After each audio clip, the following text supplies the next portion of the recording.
Maharashtra TV 24 में आपका स्वागत है। नजर डालते हैं देश विदेश खबरों की ओर।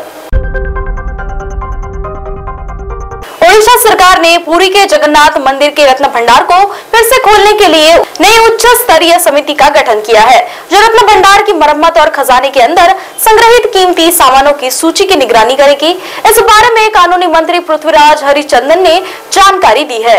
हरिचंदन ने बृहस्पतिवार रात एक प्रेस वार्ता में कहा कि इस संबंध में उड़ीसा उच्च न्यायालय के निर्देश के अनुसार पैनल का गठन किया गया है। पिछले बजट सरकार ने रत्न भंडार में संग्रहित आभूषणों और अन्य कीमती सामानों की सूची की निगरानी के लिए सुप्रीम कोर्ट के सेवानिवृत्त न्यायाधीश न्यायमूर्ति अरिजित पसायत के नेतृत्व में 12 सदस्यीय समिति का गठन किया था। अब उड़ीसा की नई भाजपा सरकार ने जस्टिस पसायत के नेतृत्व वाले पैनल को भंग कर दिया है और नई समिति का गठन किया है। उड़ीसा उच्च न्यायालय के पूर्व न्यायाधीश न्यायमूर्ति विश्वनाथ रथ की अध्यक्षता वाली 16 सदस्यीय नई समिति रत्न भंडार के उद्घाटन की तारीख तय करने और आंतरिक कक्ष की मरम्मत के लिए तौर तरीके तैयार करने के लिए 6 जुलाई को पुरी में अपनी बैठक करेगी। T20 विश्व कप 2024 जीतने के बाद टीम इंडिया वापस देश लौट आई है। हर कोई उनका स्वागत करने को बेताब था। ऐसे में सभी भारतीय खिलाड़ियों और कोचिंग स्टाफ के स्वागत के लिए मुंबई के मरीन ड्राइव पर विक्ट्री परेड का आयोजन हुआ। इस दौरान लाखों की संख्या में क्रिकेट फैंस का हुजूम उमड़ा।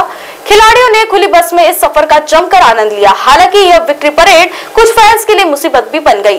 भीड़ के कारण कुछ क्रिकेट फैंस घायल हो गए तो कुछ को सांस लेने में दिक्कत आई। इस यात्रा के बाद सड़क पर चप्पलें बिखरी हुई थी और मरीन ड्राइव के आसपास खड़ी कारों की छतें क्षतिग्रस्त हो गई थी, जिससे भीड़ की तस्वीरें उभर कर सामने आई। प्रत्यक्षदर्शियों ने बताया कि प्रशंसक कारों की छतों पर चढ़ गए थे और खुशी में नाचने लगे थे, जिससे कारों को नुकसान पहुंचा। वे फैंस की भारी भीड़ के बीच एक युवती बेहोश हो गई, जिसे एक पुलिसकर्मी ने कड़ी मशक्कत के बाद बचाया।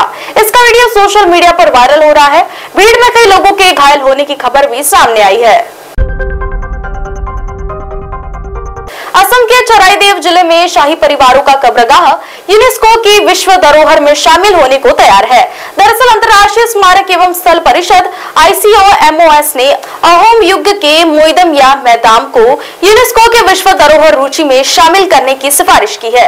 ICOMOS ने 21 से 31 जुलाई को नई दिल्ली में होने वाले विश्व धरोहर समिति के 46वें साधारण सत्र के लिए सांस्कृतिक एवं मिश्रित संपत्तियों के नामांकन की मूल्यांकन रिपोर्ट तैयार की है। इसमें मैदाम का भी नाम है।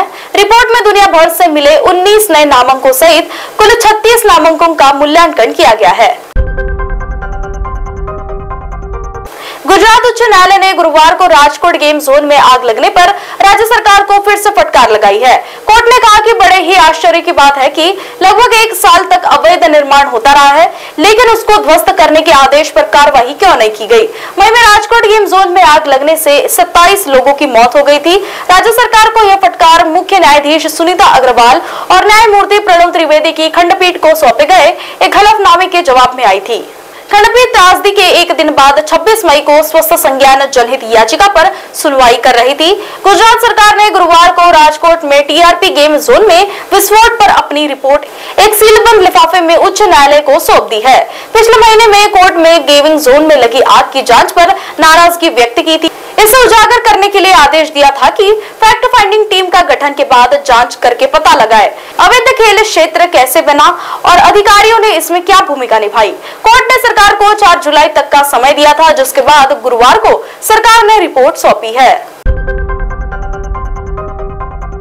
ऑस्ट्रेलिया में 12 साल की बच्ची को मगरमच्छ ने खा लिया है। ऑस्ट्रेलियाई मीडिया के मुताबिक घटना पुलम्पा इलाके में हुई है। बच्ची मंगलवार दोपहर को तैराकी सीखने गई थी। जब देर रात तक परिवार को बच्ची का कोई सुराग नहीं मिला तो उन्होंने पुलिस के पास गुमशुदगी की शिकायत दर्ज कराई। बच्ची को ढूंढने के लिए पुलिस ने स्थानीय लोगों की मदद मांगी। पुलिस ने इसके लिए पार्क के संचालक और वन विभाग की स्पेशल टीम बनाई। पुलिस को बुधवार की शाम स्विमिंग पूल के पास बच्ची के खून से लथपथ कपड़े मिले।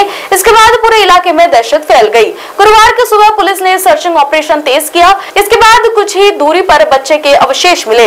पुलिस अधिकारियों ने बताया कि गुरुवार की सुबह ही उन्हें इलाके में एक मगरमच्छ दिखाई दिया, जिसके बाद वन विभाग की टीम ने स्विमिंग पूल के आसपास मगरमच्छ की मौजूदगी के निशान पाए, जिससे साफ हो गया कि बच्ची को मगरमच्छ ने खा लिया। ऑस्ट्रेलिया में गुरुवार को फिलिस्तीनी समर्थक प्रदर्शनकारियों ने संसद की छत पर फ्री फिलिस्तीनी के पोस्टर फहराए। ऑस्ट्रेलियाई न्यूज चैनल के मुताबिक काले कपड़े पहने 4 लोग तेजी से संसद के अंदर घुसे और छत पर जाकर फ्री फिलिस्तीनी के नारे लगाने लगे।